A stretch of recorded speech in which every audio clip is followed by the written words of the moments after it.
In this video, I'm going to tell you categories that you can source in 2024 that are going to make your business profitable and successful. I want to talk to you about a couple of tech things. Full disclosure, I don't like selling electronics.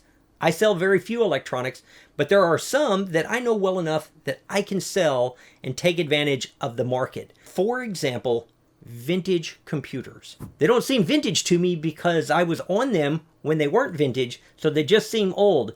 But I know enough about them to be able to recognize them. This computer picked up at a private pick. They're throwing everything away, and I was able to take this thing home, this old Tandy, and it fired up, worked, ran, cleaned it up, and again, not huge money, but hundreds and hundreds of dollars. One of the things to remember about tech is if you're selling a modern iPhone, man, there are scammers everywhere, and it's hard to sell that kind of stuff without getting taken advantage of. The vintage computer market is a completely different customer. I have never sold a vintage computer or sold a vintage keyboard and had somebody take advantage of me. Not one time. Which leads to the second part of the vintage tech, are keyboards. Specifically, these are going to be called clicky keyboards, and you might be able to hear it when you click down on it. IBM Model M is a very popular one. I've probably sold 100 with my son. We restore a lot of them and sell them. But if you can get a Model S, or some of them called like the Battleship or the Space Saver, we're talking keyboards that are worth hundreds of dollars. And while there are not many out there, it's not impossible that you could find one in the box that never got used. And if you do, you're going to be talking thousands of dollars from people that are going to fight over it who aren't going to rip you off. Most likely, they're going to be people that are serious collectors and they just want that item. Let's head into the kitchen. And I hate kitchenware. I don't sell a lot of kitchenware. I know a little bit about it. I don't sell mugs. I don't sell a lot of glass. There are exceptions to this. For example, one of the things that I hate about shipping pots and pans is they take up so much room. But an exception to that would be like kitchen craft. I sold a lot of kitchen craft this year, and when I find the vintage kitchen craft in good condition, I won't pick it up every single time. The handles come off and fit inside the pan or the bowl. They're easy to wrap. Huge following. It's almost always going to be a $100 bill for one of them if you get it in decent shape. I don't pick up pots and pans everywhere I go, but I do watch for high quality.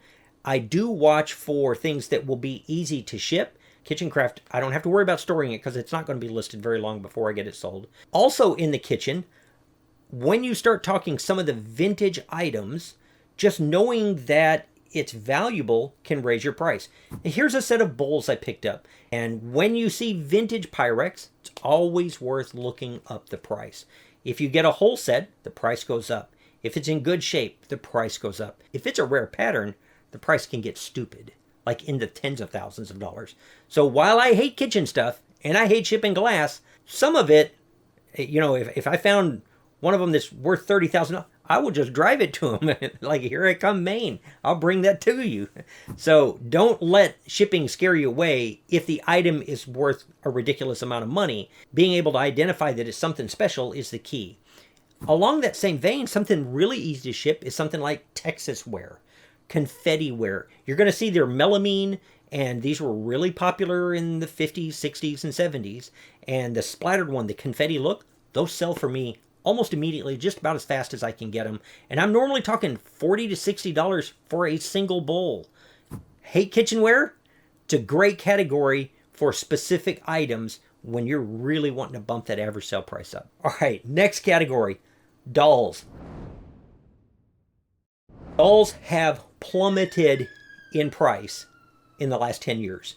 Dolls that used to be worth $20,000 are worth a tenth of that. Some items that used to be so incredibly collectible have just fallen off the map. But here's what I want you to remember. If you know what to look for, something that has completely crumbled in price may still be worth a ton of money. For example, this is some fencing that I picked up for a fancy Victorian dollhouse. I am sure that this stuff was from the 1800s. And when I picked it up because I could see the age, And I could see that this was a quality product. This wasn't just wire. There was something, it was special. You could just tell. I have no interest in dolls or building a dollhouse, but I was like, this is pretty neat. And when I went to looking, nobody had a set as good. Nobody. So I listed it high. It sat around for a while, but eventually almost $300 for something that I picked up for a few bucks. The other thing to look for are dolls that they just don't make anymore. You don't see a lot of topsy-turvy dolls. The dolls that are a character on one side and you flip it over, the dress falls down, it's a different character on the other side. I've sold several of these. I always look at topsy-turvy dolls when I find them because they can easily go for 50 bucks. Some of them are worth several hundred. And we sold a couple this year that passed the $100 mark. Also in the dolls, you want to take a look at things that fall so far outside the normal that you've never seen, and if you can still get them for a great price, they might be worth picking up. An example for me for this last year is this Jack-in-the-Box that we sold. When out of the box, he didn't pop up, but when you pulled him out, I think his name was Grimly, when you pulled Grimly all the way up, he stood almost 7 feet tall. And the quality of the build was obviously something different. It was obviously something special. And he sold for hundreds of dollars and still fit inside of his box that was like 14 by 14, really easy to ship. But what I'm looking for are the ones that were more rare to begin with. They're old enough that not many have survived, or like the fencing, accessories. So accessories are always going to be a thing to look at in the doll category. Keep your eyes open for that one piece that looks special and spend some time looking that up. And if you can't find it anywhere and you can get it for a reasonable price, because that's what happened with me with the fencing, then that's probably worth taking home and putting a little bit into and then waiting for the right buyer. All right, so let's jump into boys' toys. For the most part, boys' toys go up in value more, and let me tell you why. If a boy had a Stretch Armstrong when I was a kid, at some point, we would see how far he would stretch. We broke them. We broke them all. And at some point, we lit our toys on fire. We put them in anthills and put firecrackers in them. And because a lot of these toys got played with pretty hard, condition makes all the difference in the world. And so when you find things that are in great condition, that will raise the value. We sold a Hot Wheels car it was a red line. Again, just like the girls' toys, age and condition matter. With toys that were initially targeted and aimed at boys, a lot of those were toys that got played with a lot rougher, whether by boys or girls. And, if you had army men, you were fighting with army men. You can make a ton of money picking up great condition toys for boys or girls and reselling them. You just can.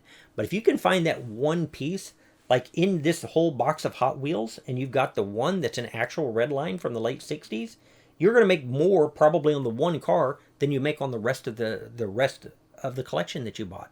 I want to talk to you a little bit about artwork.